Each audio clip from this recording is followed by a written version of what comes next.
Side खबरों के लिए सब्सक्राइब करें फ्लेम मीडिया और उसके बाद बेल आइकन को प्रेस करें ताकि सबसे पहले आपको मिले एक्सक्लूसिव खबरें।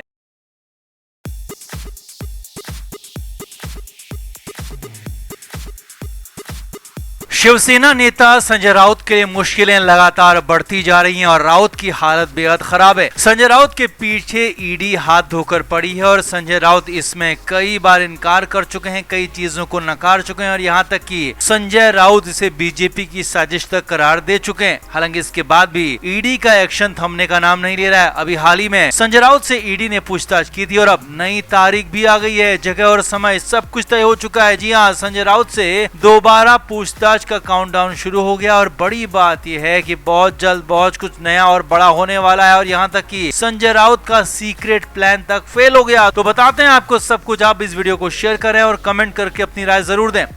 तो संजय राउत की पार्टी की सरकार जब से महाराष्ट्र से गई है तब से ही संजय राउत के हालात खराब हैं। राउत के लिए मुश्किलें बढ़ती जा रही हैं और जिन बागी विधायकों ने भी पार्टी छोड़ी थी उन्होंने भी पहला आरोप संजय राउत पर ही लगाया था और कहा था कि संजय राउत ने शिवसेना को बर्बाद कर दिया, कहीं का नहीं छोड़ा और उद्धव ठाकरे से भी उन्हें मिलने नहीं देते थे और ये वही संजय राउत ही थे। वहीं जैसे ही महाराष्ट्र से सरकार गई तो ईडी ने भी संजय राउत को पूछताछ के लिए बुला लिया और करीब 10 घंटे तक पहले राउंड की पूछताछ हुई, जिसके बाद खुद राउत ने कहा था कि अगर उन्हें दोबारा बुलाया जाता है तो वो जाएंगे, जरूर जाएंगे और सवालों का जवाब देंगे। जबकि ईडी सूत्रों के हवाले से खबर आई थी कि संजय राउत से भी पूछताछ से एजेंसी खुश नहीं है। अब इसी पूछताछ के मामले में नया ट्विस्ट आ गया, नया अपडेट आ गया और ये है कि संजय राउत को दोबारा पूछताछ के लिए बुलाए जाने पर मोहर लग गई है। जी हाँ, ईडी सूत्रों के हवाले से बड़ी खबर है कि संजय राउत को दोबारा पूछताछ के लिए बुलाने की तैयारी हो चुकी है। तारीख, समय, जगह सब कुछ तय हो चुका है। ईडी सूत्रों के मुताबिक इसी हफ्ते संजय राउत से दोबारा पूछताछ हो सकती है। इसी हफ्ते से मतलब इसी संडे से पहले यानी कि 17 जुलाई से पहले संजय राउत से एक बार फिर से पूछताछ हो सकती है। ये ईडी सूत्रों के हवाले से खबर आ रही है और इस बार संजय राउत को सुबह 11 बजे पूछताछ के लिए बुला लिया जाएगा और इस बार भी लंबी पूछताछ होगी और ये पूछताछ करीब 12 घंटे तक भी जा सकती है,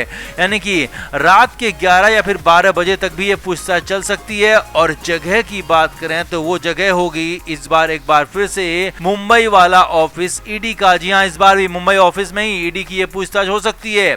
संजय राउत को इस बार मुंबई ईडी ऑफिस में ही बुलाया जाएगा जहां पर उनसे पहले पूछताछ हुई थी और इस बार अलग अलग सवालों की पूरी लिस्ट भी तैयार हो चुकी है। हालांकि सूत्रों के मुताबिक कुछ ऐसे सवाल भी हैं जो कि फिर से संजय राउत से पूछे जाएंगे क्योंकि उनके पिछले वाली पूछताछ में मिले जवाब से ईडी ठीक तरह से संतुष्ट नहीं है और सवालों की पूरी लिस्ट बना लेने की बात सामने आ रही है। और देखिए संजय राउत के साथ कौन कौन अधिकारी पूछताछ में शामिल होंगे, कौन सी पूछताछ शुरुआत करेगा और किसके जरिए कौन से सवाल पूछे जाएंगे, ये भी तय हो चुका है, फाइनल हो चुका है और इसकी भी तैयारी पुख्ता हो चुकी है। यानी कुल मिलाकर पिछले कुछ दिनों से संजय राउत जो चैन से बैठे थे, आराम फरमा रहे थे, वही संजय राउत अब बुरी तरह से घिरते हुए दिख रहे हैं। हालात ये है कि अब संजय राउत फिर से ईडी के चक्रव्यूह में फंसते हुए दिख रहे हैं। अब सबसे बड़ी बात यह है कि इस बार की तैयारी बेहद खास है और इस बार की तैयारी को देखें तो इस बार संजय राउत का बच पाना मुश्किल ही नहीं, नामुमकिन दिख रहा है क्योंकि अगर इस बार संजय राउत ने ठीक से जवाब नहीं दिए, ईडी संतुष्ट नहीं हुई तो बहुत कुछ हो सकता है, बहुत बड़ा एक्शन भी हो सकता है। हालांकि खबर तो ये भी है कि संजय राउत ने भी अंदर खाने मामले को सेटल करने की कोशिश की थी। जी हां, सूत्रों के हवाले से ये भी बड़ी खबर है, लेकिन इसमें भी संजय राउत कामयाब हो नहीं पाए, यानी कि संजय राउत का सीक्रेट प्लान तक फेल हो गया, ऐसी खबरें आ रही है। लिहाजा अब उनका बचना नामुमकिन है क्योंकि अब इसी हफ्ते को लेकर ये सबसे बड़ी खबर सूत्रों के हवाले से आ रही है कि इसी हफ्ते ईडी एक बार फिर से संजय राउत से पूछताछ कर सकती है, सवाल जवाब हो सकते हैं। तो कुल मिलाकर ऐसे हालात में संजय राउत की हालत वाकई खराब है। तो आपका क्या मानना है? आप भी कमेंट बॉक्स में अपनी राय जरूर दें और वीडियो को अभी शेयर भी करें। तो संजय राउत पर चौतरफा मुश्किलें आन पड़ी है। एक तरफ तो ईडी की टीम लगातार जांच कर रही है, पूछताछ कर रही है, प्रॉपर्टी तक उनकी सीज हो चुकी है और राउत से भी पूछताछ से ईडी की टीम संतुष्ट नहीं है, खुश नहीं है और फिर बहुत जल्द फिर से पूछताछ होने की बात कही जा रही है। सामने ऐसी बात आ रही है कि ईडी संतुष्ट नहीं है और बहुत जल्द फिर से संजय राउत को यहाँ पर पूछताछ के लिए बुलाया जा सकता है। वहीं दूसरी तरफ डिफेमेशन केस में भी कोर्ट ने संजय राउत के खिलाफ वारंट जारी किया है और फिलहाल जमानती वारंट है, लेकिन अब अगर संजय राउत कोर्ट में पेश नहीं हुए तो नॉन बेलेबल वारंट वहां पर भी निकल सकता है। किरीट सोमैया की पत्नी का ये मामला बेहद गंभीर हो सकता है, उनकी गिरफ्तारी तक हो सकती है।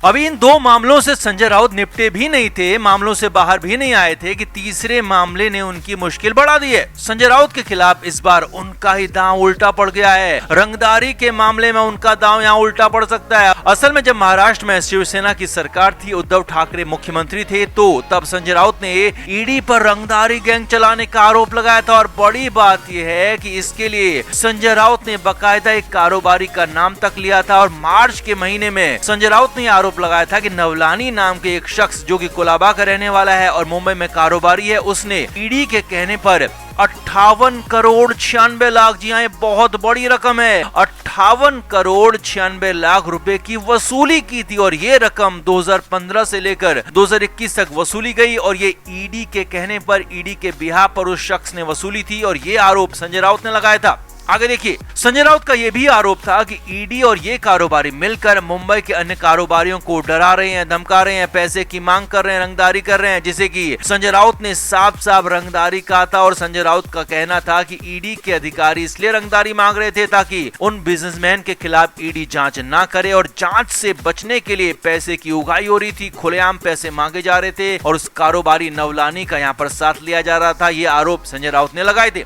अब इन आरोपों के बाद खलबली मच गई थी। इस आरोप के तुरंत ही बाद महाराष्ट्र में केस दर्ज किया गया और पहले मुंबई पुलिस की इकोनॉमिक ऑफेंस विंग ने इसकी जांच शुरू की और फिर इसे क्राइम ब्रांच को सौंपते हुए मामले की जांच के लिए एसआईटी बना दी गई। और खुद तब के महाराष्ट्र के गृह मंत्री दिलीप वसे पाटिल ने इसका ऐलान किया था, एसआईटी बनाई थी। और ये जांच इतनी बड़ी थी कि तब के मुंबई पुलिस कमिश्नर संजय पांडे खुद इस जांच को लगातार मॉनिटर कर रहे थे और इसमें कई तरह की जांच चल रही थी, जांच हो रही थी। लेकिन अब नया अपडेट ये है कि मुंबई पुलिस ने उस एसआईटी को भंग कर दिया है। जी हां, वो एसआईटी भंग हो गई और एक तरह से जांच भी खत्म हो गई है। यानी कि संजय राउत के आरोप पूरी तरह से एक तरह से खारिज हो गए। अब मामले में ट्विस्ट नया तब आया जब ये बात भी निकल कर आ रही है कि अब गलत आरोप लगाने के मामले में संजय राउत पर उल्टा एक्शन हो सकता है। जी हां, कल तक जो मुंबई पुलिस संजय राउत के इशारों पर काम कर रही थी, वही मुंबई पुलिस अब संजय राउत के आरोपों की जांच करने के लिए एसआईटी को खारिज कर चुकी है, भंग कर चुकी है और एक तरह से रंगदारी के मामले को भी लगभग खारिजी कर दिया है। लेकिन ये शब्द रंगदारी का इतना बड़ा है कि रंगदारी को ही लेकर संजय राउत बुरे फंस सकते हैं, क्योंकि अगर ये साबित होता है कि संजय राउत ने गलत आरोप लगाए, आरोप मनगढ़ंत लगा दिए थे और फिर ईडी की तरफ से भी और उस कारोबारी की तरफ से भी संजय राउत के खिलाफ एक्शन की मांग हो सकती है और मुंबई पुलिस खुद इसमें एक्शन ले सकती है अगर वो चाहे तो।